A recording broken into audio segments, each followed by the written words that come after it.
Oh, you don't want to start, we're not starting with Grandma We're going to start with Joe. Joe Eichenbaum? Joe Eichenbaum. Okay, Right now, you you're got gonna- on there, wrote painting. Okay, you're gonna, okay, you Talk start about- telling what you know, or what you want me to say. Okay. Or talk about. Tell them about Sam and having Joe and Rudy fight in bars. I don't know about that You know fighting. that story? No. Major story. Okay. So, Sam Eichenbaum,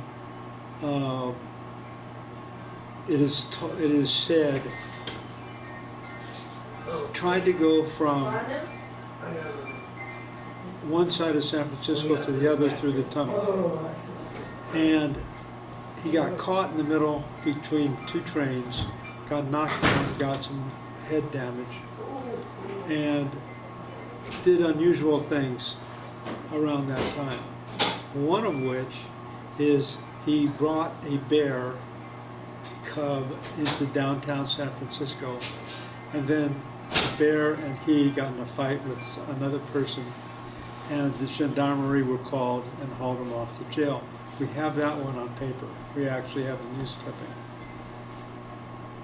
The second thing that Sam did was he brought the two eldest boys, Joe and Rudy, and called them the Eichenbaum twins. And they would go into, he would take them into a bar, because then it wasn't a 21-year-old restriction, and they would fight in the bar, and people would bet on either one, and he would make his money that way.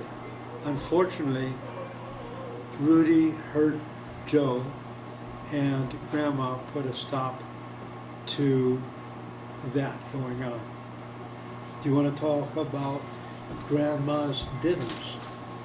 Oh, Grandma Eichenbaum was wonderful. She would invite lots of people.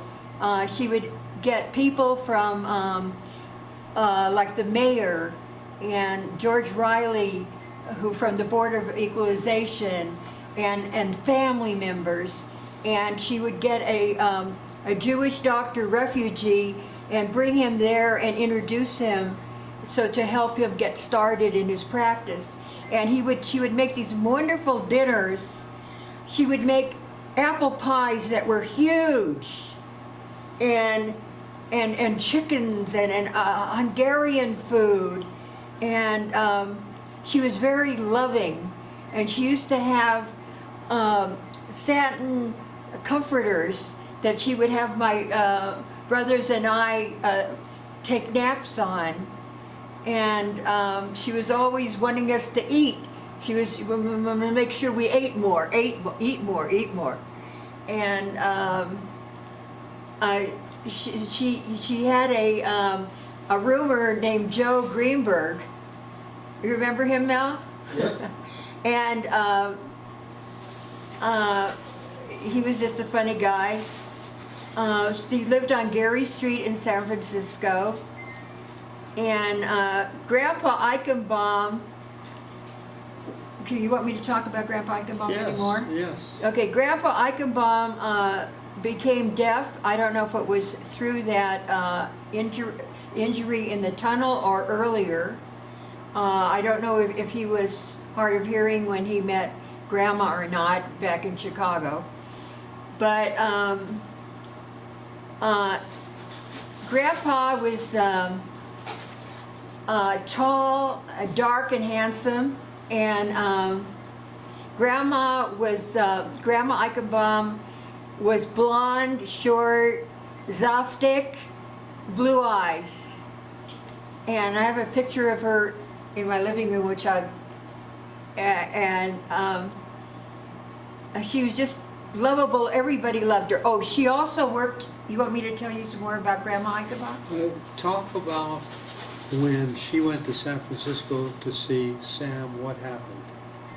She moved from Chicago to San Francisco on the train, then what happened? Oh, I didn't know about that. I only know after they were Arline, married. tell me more. What did she do back in Chicago? Or after she was married and had children, she worked at Fleischacker Zoo. She was a towel check lady, and our grandma Shirley, Fleischacker Pool. Well, Fleischacker Zoo Pool was all connected, and our grandma Shirley was a champion swimmer, and used to swim at that pool all the time. And that was Sam's. It was Oh, I'm Auntie sorry. Mabel. Now, Auntie Mabel, who met our mother Shirley at the pool, and later on, our mother, I'm sorry, our mother Shirley, your grandmother, met Mabel and introduced her to her brother Rudy, and they got married. Where was Sam from? Sam was from Bratislava. And when did he in come? Hungary. When did he come to America? I don't know what year, but I only know from when that they met in Chicago. And then he came from Chicago to San Francisco? That's right. Why did he go from Chicago to San Francisco? I think he had some jobs lined up, and what happened was she arrived in San Francisco. He wasn't there. So she sat down with the kids and waited. Her And- kids? Yes, Their kids. their kids. Oh. And waited, and he didn't come. So she got assistants. There were some assistants that put them up, and then they eventually found Sam. Tell them about the peones. Why didn't Sam come? I don't know. I don't know the reason for that. Tell them about peones. I don't know anything about that. Okay, at the turn of the century, when Grandpa, the sign painter, would paint the signs, he had money. Use his name as well. So Grandpa Sam. Grandpa Sam, I should know. Yeah. So he would paint the signs, he'd have money. When he didn't have a job, he didn't have money, and there was a corner market. What do you call those in New York? A bodega. And owned by a guy named Peone, who used to wear a hairnet. And he would float the family. He had a little book on how much, he took a half dozen eggs or whatever. He floated the family through the teens. Okay, now tell them about what else you know for Grandma. Where did Grandma come from? Grandma. Sela Chomia. What's Sela Chomia? It's She was born in Budapest, in Bucharesti. If I remember correctly, I think she was born in Bucharesti, Romania. No, Huh? you're talking about Romania. That's talking That's what about I the said. other No, grandma. Bucharest is Romania. That is correct. Budapest is Hungary. I know that very well. Okay, but she wanted to get Yeah, this but I straight. think that she was born in Bucharesti. Now, we'll have to look. I have that written down. Where did they meet? Huh? Where did they meet? I don't know that. I presume in Chicago, like she said,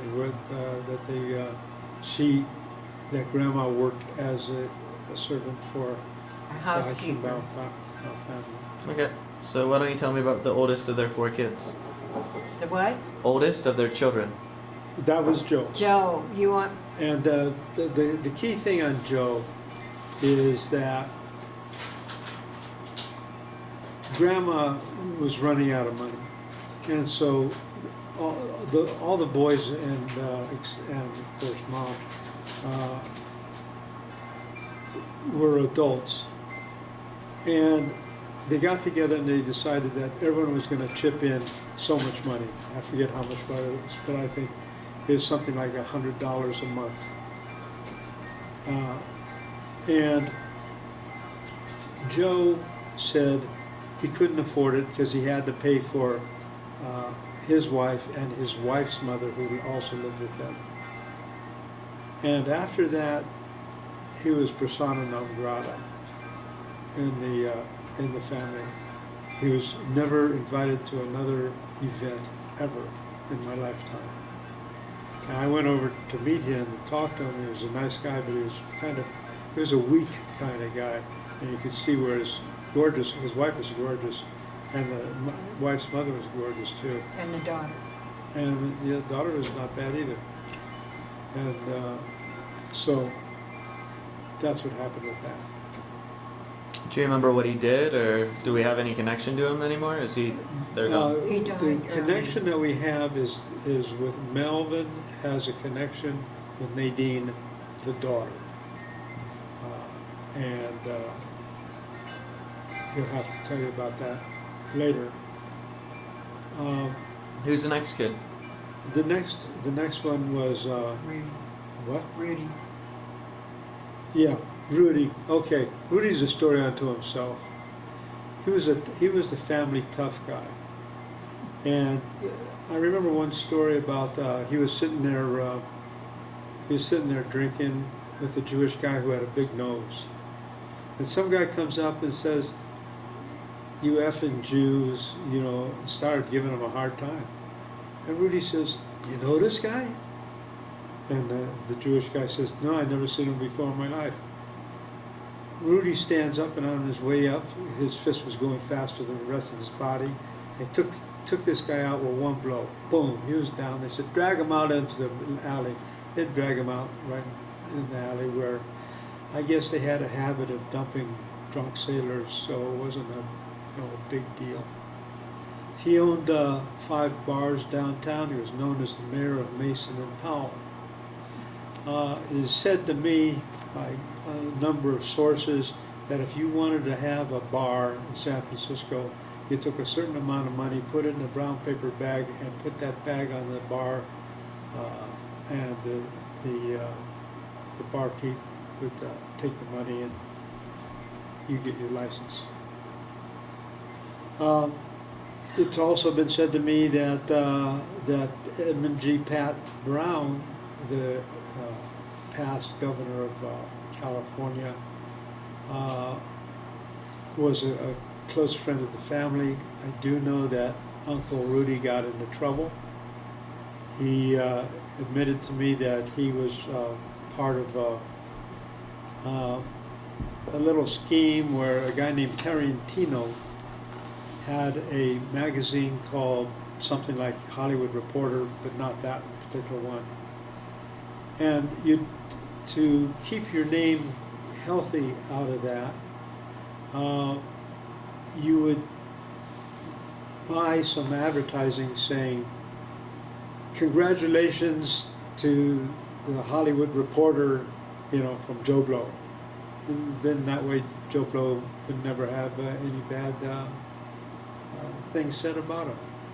Well, they did that with Johnny Ray, and I don't know if you remember Johnny Ray, but he used to sing a song called "Cry Over You." Anyway, he was a gay guy. And they explained to Johnny how he could keep his personal life separate from his business life, but he went to the FBI. He went to the FBI, and they tagged Tarantino, and they tagged my uncle, because they said that he aided and abetted him by giving him a table in the back where he did his business. Rudy said to me that he did it, and he just hated Tarantino, and he testified against Tarantino. He testified against himself because he felt that he should go to jail. Now, that was really stupid for him to say, so I think it's not true. Okay, the other thing I want to say about Uncle Rudy is that when he went to jail, he had a heart attack or something, and he got a lot of medical treatment on the state, from the state, and saved his life. Yeah, well, that I can tell you stories about that too, but we're going to stick on Rudy here. Rudy was a real rough guy. He was a real tough guy, but he and I got along very well. I think Mel and he got along. He loved our mother. He told me how he slept in the bathtub at the hospital while she was in the hospital. I want to say something else Yeah, go about that. ahead. At that time, Yeah. Mom said that she read in the Reader's Digest something about a description of symptoms that sounded like what she had. It sounded like cancer. And he said, no, no, no, it's not that. They didn't want to tell our mother that she had cancer because she had 4 children. And at the time she died, we were 17, 15, 13, and 3. And they thought that she would be too upset to think that she was going to die and leave those children without her. Okay. More about Rudy. Are you having children? Is it Rudy? Yeah, Rudy had Yeah. Ralphie and Bobby, but we're not even to there yet. Yeah, okay. Rudy, when Rudy wanted to do something, stuff happened. He ended up buying a house. Well, he got a pardon, full and unconditional pardon from Edmund G. Pat Brown for his crime. And then he moved to San Anselmo and bought a house through the federal taxes. Why did you get the patent? How come he got out of jail? He got out of jail. He got a full and unconditional pardon from Edmund G. Pat You Brown. know why he got that? Why did you get that? Because Grandma used to take care of the guy that gave him his rights and walking rights. He was part of the family at one time, and he was having dinner with Grandma when he was a kid. Who, Edmund G. Pat Brown? Yeah, he was governor. So, So you're saying the Our grandma governor was also a was wheeler dealer. one of the people yeah. who came over to the Shabbat dinners, or Yes, it wasn't Shabbat, it was regular dinners, Oh. anytime. the Sunday dinners. Yeah. It wasn't Shabbat. And did your grandma and grandpa not celebrate? Did they not do anything for Shabbat? I don't remember them doing anything for Shabbat, No. but I didn't know what a Shabbat was. So Yeah, they just- Grandma Laub's family, Grandma and Grandpa Laub's family were the ones that followed the Jewish traditions. But the Eichenbaums didn't. No. They didn't follow the religious Mm. traditions. Did they keep Jewish stuff in any way? Was there Hanukkah candles or? I don't remember. I don't remember that. I don't believe they were raised with a Jewish religious upbringing. No, that's all the Laub family. So, but staying in Eichenbaum, But they were Jewish for sure, you know. They were definitely Jewish. yeah, there's, Yeah, they were Jewish. They just not observant. I was No. I was told that Grandma tried to go to Beth Israel Temple during Yom Kippur, and that she was turned away because she didn't have tickets, Mm. because that was the traditional way of collecting money, was selling the tickets for Yeah. the holidays, so that, and that money is what went, because you didn't have weekly tithes Services. like services Christians and do. stuff. I'm gonna have to go back to Sam because